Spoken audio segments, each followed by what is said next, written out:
Ќе има нова спортска сала за учениците од основното училиште Тодека Житефов. Тоа е нашиот впечаток при денешната посета на ова основно училиште, каде што, како и во останатите, започна новата учебна година. Работите се одвиваат со потребното темпо, а ги изведува кавадаречката фирма Планум. На лице место денеска, на теренот на спортската сала, директорот на основното училиште Никола Нешковски, градоначалникот Александар Панов со следниви изјави.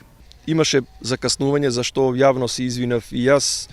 Пред се тоа го направи Министерството за образование, затоа што во Кавадарци беа изградени 2 спортски сали. Меѓутоа, веќе никнува третата спортска сала во Кавадарци. Според динамичниот план се очекува за 7 до 8 месеци комплетно да биде завршени сите работи, што значи дека не само првачињата, туку и оние деца кои што се во повисоки класови, односно оделенија, ќе може да ја користат оваа спортска сала.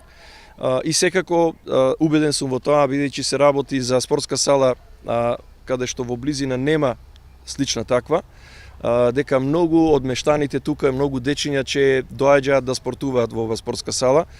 Ќе има големо значење за изведување на наставата по физичко образование, што значи се надеваме наредната учебна година ние ќе имаме тука и спортска сала каде ќе се изведува и часовите по физичко образование.